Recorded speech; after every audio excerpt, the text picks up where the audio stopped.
Becoming the Queen of Talk TV is a book by Morayo Brown, and we'll be reviewing it today. It's so good to have you here with us. Thank you, Mary. Awesome. So when I picked up this book, I didn't quite know what to expect. But I'll tell you that until I finished it, it was hard to put it down. There's something about hearing about people's stories. You get a better understanding of them, of what makes them who they are as well. Going through the chapters is what we're going to be doing. Okay. And I'm not going to ignore any part of it, because there is no way you would, if you pick up this book, you realize that every page counts, and that includes the prologue. So I'm usually very interested when it comes to books. Did you write your prologue before the book itself, or did you just start? I just started. So when I had the idea for the book, it was given by somebody, Dr. Esteem. He saw me and said, "Morayo, you need to write a book." I never given the thought before then, but then he tried to help me. So what he did was like, you know what, let's put your life in few chapters and let us talk about the stories surrounding those areas. And we tried to do it, but unfortunately I just wasn't satisfied with it, so I just abandoned it for a while. But then I just felt that, listen, I saw lots of books, I read a few other people's books, and I realized that we're not quite telling our stories. We just kind of summarize life's experiences into lessons, you know, forgetting that we need to actually share the story and let people deduce by themselves what they have learned from your own experiences. So that's why I say, you know what, I have to write this book. And I went back to those chapters, I rewrote them, and then we started breaking them down before I now thought of writing the prologue. So the prologue came actually after the story itself. Your book is a deeply relatable book, and it's also quite personal. Yes. A lot of it is personal. As I mentioned earlier, talking about the prologue, the first line, we all have childhood memories etched in our minds. That line alone gets you thinking of your childhood, because I was like, okay, she's going as far back as her childhood. But then nothing prepared me for what was in the pages of this book. Even talking about the prologue, on page 2, you talk about experiencing childhood without your siblings.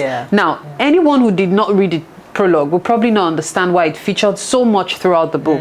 And you made reference to it, which means that it's an integral part of yourself that you probably still think about, you ponder over, even when you're able to reconnect with your siblings. But that's me getting ahead of myself. But let's get back to the prologue. No, but interestingly, until I wrote this book, even my brothers didn't have a clue how their absence impacted my life or affected my life.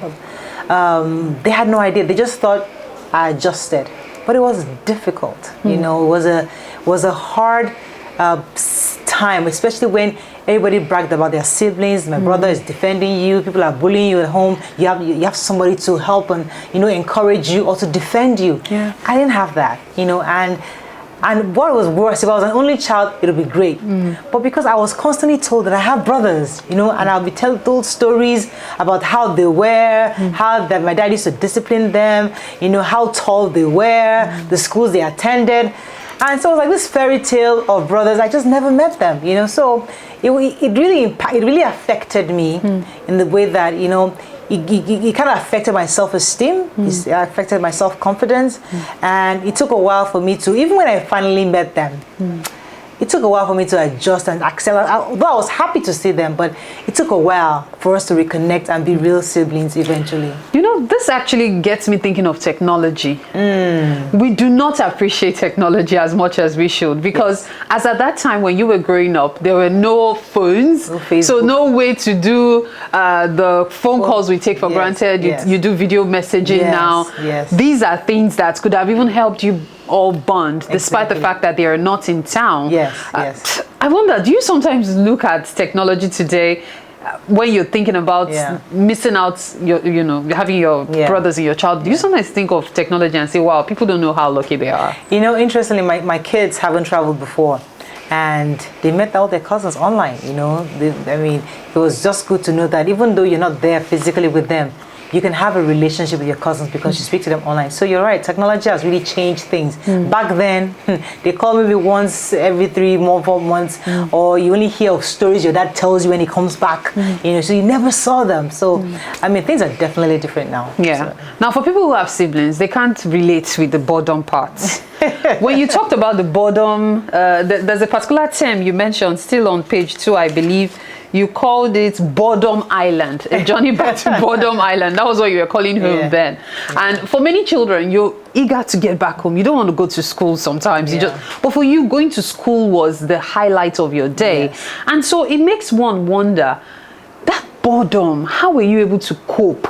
You talked about all the things you tried to do, but how were you really able to cope? Coping was really dependent on my neighbors. My neighbors, the Adishakons, they were so helpful in giving me the company that I did not have, but they were, I think they were about 2 years or 3 years younger than I was, and we went to the same school. So whenever I go back home and the house was locked tight, there was nothing for me to do, I used to go to the house. But because my parents also would teach you don't keep going to people's houses, so I'm always very careful. So I can't be going every day. So I'm always mindful of when I go and when I can't go. But staying home, having to converse with helps that don't understand English properly, or sometimes, we had a houseboy, Mr. Brajon. Brajon couldn't speak a word of English, so, and I was bored. The living room is locked. No, the living room was opened.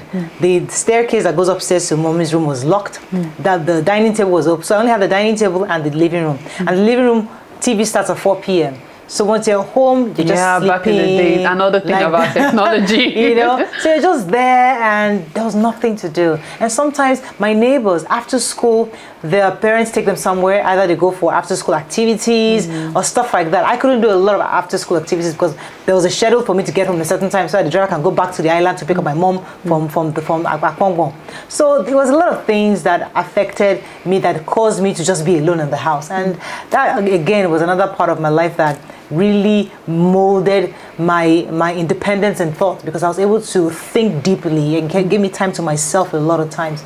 And that was. Now, before we proceed, taking the first chapter, I just want us to go back in time to that period. Looking back, do you have any regrets? Some people say when things happen, yes, at that point there was probably bitterness, resentment for certain things that were happening, but then when being older, you look back and you ask yourself, was it really such a bad thing? Are you in that space right now? No, I don't think so. I think even as a child, as a child, I didn't know what I was missing because I didn't know any better. I didn't even realize how traumatic it was for me as a child. For me, it was like, okay, they're in America, okay, I don't see them, I'm crying, I wish I could see them, but that's it. But it was when I started growing up, when I met them, I then realized the void, their absence actually left in my heart. Because when you're piecing together your life, you realize, why are you not close to people? Why are you not very friendly? Why are you not the kind of person that is very outspoken, or you go out to people and hang out? Because I was just by myself. I was comfortable in my being alone. I see how my brothers are very friendly. They hang out, they have friends, they're always in the clubs and doing stuff. I just rather stay put, because that was what molded us. When I was thinking back to what led to me being like this, because I'm quite different from quite a few of my siblings, and I realized it was because of that experience. So I started acquainting myself with that experience as a child to understand where I am as an adult. I think the highlight of the prologue for me is where you said, I believe that all the experiences I have garnered are the things that ultimately prepared me for the making of Your View. That's on page 4. Yes. And it's more or less summarizes all that you've been saying now. Exactly. Awesome. Absolutely. So at this point, we'll head to chapter 1.